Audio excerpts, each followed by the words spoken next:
ഇന്നലെ മിനിയാന്ന് നോളേജ് സിറ്റിയിൽ നടന്ന ആ സംഗമത്തിൽ വെച്ച് ഇതേ പൊന്മുള അബ്ദുൽ ഖാദർ മുസ്ലിയാർ പറയാണ്, നോളേജ് സിറ്റിയിലെ പള്ളി എന്ന് പറഞ്ഞാൽ അത് മദീനത്തെ പള്ളി പോലെയാണ്. മദീനത്തെ പള്ളി പോലെയാണ്. അവിടല്ലേ ഇന്നാലില്ല ചൊല്ലേണ്ടത്. കാന്തപുരം ഉസ്താദ് എന്ന് പറഞ്ഞാൽ മുമ്പ് പറയാ, വലിയ വലിയ കിതാബുകളിൽ പരമഹാന്മാരെ ഞാൻ വായിച്ചിട്ടുണ്ട്. എന്നിട്ട് ഞാൻ ഉദാഹരണം പറഞ്ഞു. താരീഖു ഡമസ്കസിന്റെ ചരിത്രം 84 വാള്യങ്ങളുള്ള വലിയ ഗ്രന്ഥം. അതേപോലെ ഖതീബുൽ ബഗ്ദാദിയുടെ താരീഖ് ബഗ്ദാദ്. ഇത് രണ്ടും ഉദാഹരിച്ചുകൊണ്ട് പറയാ, ഇതിലൊക്കെ പല മഹാന്മാരെയും നമ്മളൊക്കെ വായിച്ചിട്ടുണ്ട്. പക്ഷേ ഈ അടുത്ത നൂറ്റാണ്ടുകളിലൊന്നും അങ്ങനെയും വലിയ മഹത്വമുള്ള കാന്തപുരം ഉസ്താദിനെ പോലെ ഉള്ള ഒരാളും വന്നിട്ടില്ല. നിങ്ങൾ നോക്ക്, ഈ നൂറ്റാണ്ടിലെ ഏറ്റവും വലിയ വിഡ്ഢിത്തല്ലയാ പറഞ്ഞ്. അതിന്റെ ശേഷം പറയാം മദീനത്തെ പള്ളി. അത് ആദ്യം പറഞ്ഞത് ആ പള്ളി തന്നെയാണ്. മദീനത്തെ പള്ളി എന്താണോ അതാണ് നോളേജ് സിറ്റിയിലെ പള്ളി. ഒന്ന് പിന്നെ പറഞ്ഞു, ഇനി അത് രണ്ടും ഒന്നാക്കി എന്ന് പറയണ്ട എന്ന് പറഞ്ഞ് വീണ്ടും ഒന്നുകൂടി പറയാണ്. കാരണം നാവ് വഴങ്ങുന്നില്ലല്ലോ. പിന്നെ ആവർത്തിച്ച് പിന്നെയും പറയാണ്, അങ്ങനെ തന്നെയാണ്. ആ മദീനത്തെ പള്ളിയെ എങ്ങനെയാണോ മുസ്ലിമീങ്ങൾ കാണുന്നത് അങ്ങനെ തന്നെയാണ് എന്തും പിന്നെ നോളേജ് സിറ്റിയിലെ പള്ളി. ഒന്ന് നിങ്ങൾ ആദ്യം ഒന്ന് കേൾക്കി. വലിയ അൽ ഹാഫിദുൽ കബീർ അബ്ദുറഹ്മാൻ അൽ ഖതീബ് അൽ ബഗ്ദാദി മൂപ്പരെ ഇതേ കിതാബ് 14,500 മഹത്തുക്കളെ ചരിത്രം. ഇങ്ങനെ എത്ര ഗ്രന്ഥങ്ങൾ സുബ്ഹാന ജല്ല ജലാലുഹു താരീഖിന്റെ ഗ്രന്ഥങ്ങൾ അതിവിപുലമാണ്. അങ്ങനത്തെ ആ താരീഖിലെ ഗ്രന്ഥങ്ങൾ നോക്കിയാൽ നമ്മൾ AP ഉസ്താദിനെ കൊടുത്തൊരു ആലിമ് അടുത്ത നൂറ്റാണ്ടുകൾ എവിടെയെങ്കിലും കഴിഞ്ഞതും ചരിത്രത്തിൽ കാണാനില്ല. അത്രയും വലിയ ഒരു ഹല്ലും വാഫിർ അല്ലാഹു തആല കൊടുത്ത മഹൽ വ്യക്തിയാണ് ഉസ്താദ്.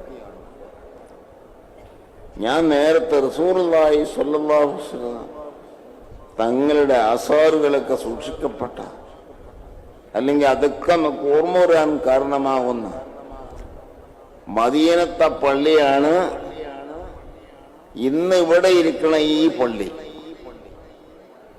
ഒരുപാട് സംഗതിക്ക് ഇത് കാരണമാണ്. മദീനത്തെ പള്ളിയാണ് മർക്കദിലെ പള്ളി എന്ന് ഞാൻ പറഞ്ഞു. എൻ്റെ മേലെ ചൊല്ലുന്നതല്ല, ഇല്ലാത്തൊന്നും ഉണ്ടാക്കി പറയാൻ ബലി എന്ന് പറഞ്ഞുണ്ടാക്കണം. ഞാൻ അതല്ല പറഞ്ഞത്. ആ മദീനത്തെ പള്ളിയെ ലോക മുസ്ലിമീങ്ങൾ കാണുന്നത് പോലെ മുസ്ലിം സമൂഹം കാണുന്ന പള്ളിയാണ്. സംശയം വേണ്ട. ഈ പള്ളിയെ പറ്റി ആദ്യം പറയുമ്പോ ഏതായാലും ഇപ്പൊ നിങ്ങൾ പൈസ കൊടുത്ത് മദീനത്തേക്കൊന്നും പോണ്ട, നോളേജ് സിറ്റിയിലെ പള്ളിയിൽ പോയാൽ മതി. ഇനി ഒരു കാഴ്പിയും കൂടിയാണ് ഉണ്ടാക്കി കളി. എന്നാ പിന്നെ ഹജ്ജും അവിടുന്ന് ആകാലോ.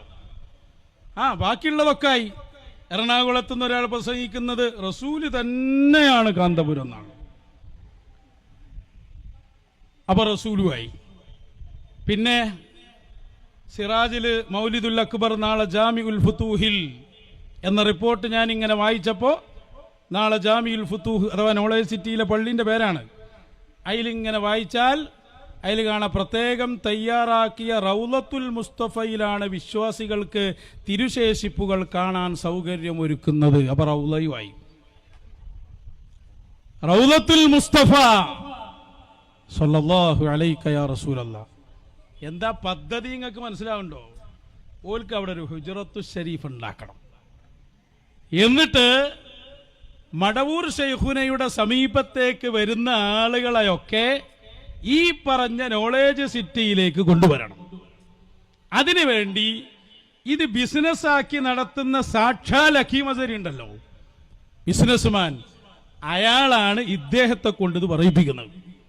ഒരു ഭയങ്കര വന്ത. കാരണം 8 കൊല്ലത്തെ ശിഷ്യനാണ് പൊന്മള അബ്ദുൽ ഖാദർ മുസ്ലിയാരെ. അവ ശിഷ്യനായ ഇന്റർനാഷണലായി പറഞ്ഞു കൊടുത്താണ് ഇവിടെ വന്ന് പ്രസംഗിക്കുമ്പോ ഇതൊന്നാണ് വിട്ടേക്കിയത്. യൂണിവേഴ്സിറ്റിയിലെ പള്ളി എന്ന് പറഞ്ഞാൽ മദീനത്തെ പള്ളി തന്നെയാണ്. ഇതൊന്ന് ഉറപ്പിച്ചു പറഞ്ഞേക്ക്. അതിൽ വേറെ ഒരു കാരണമുണ്ട്. നേരത്തെ വലിയ ഫലായില് കാന്തപുരം ഉസ്താദിനെ കുറിച്ച് ഇയാൾ പറഞ്ഞു വെച്ചതുണ്ടല്ലോ, ഇവിടെ നമ്മളെടുത്തുണ്ടല്ലോ. വലിയ മഹത്വം, പച്ചയായ തോന്നിവാസം. അതൊന്നും പുറത്ത് ക്ലിപ്പിടാൻ വരെ പറ്റൂല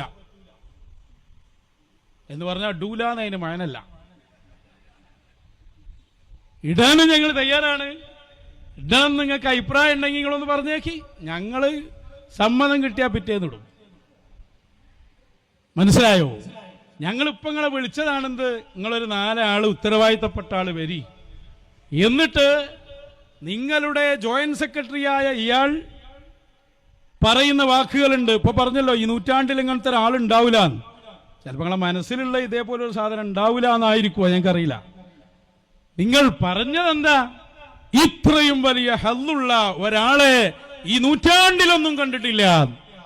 അതേ വായ കൊണ്ട് തന്നെയല്ലേ വർഷങ്ങൾക്ക് മുമ്പ് ഇത്ര വലിയ ഫാജിറായ തെമ്മാടിയായ ആളെ ലോകം കണ്ടിട്ടില്ല എന്ന് നിങ്ങൾ പറഞ്ഞത്. അതൊക്കെ അതിന്റെ ഒരു ചെറിയ ഭാഗം. ഞങ്ങളെ ചോദ്യം ഇതാണ്. അന്ന് പറഞ്ഞ താങ്കളുടെ സംസാരം ജദുബിന്റെ ഹാലിലായിരുന്നു. മശായിഖന്മാരെ കുറിച്ച് നിങ്ങൾ എന്ത് പറഞ്ഞോ അതൊക്കെ തിരിച്ചടിക്കും. പ്രകൃതി തിരിച്ചടിക്കുക തന്നെ ചെയ്യും. നിങ്ങൾ പറയണ്ടെന്ന് വിചാരിച്ചിട്ടും കാര്യമില്ല.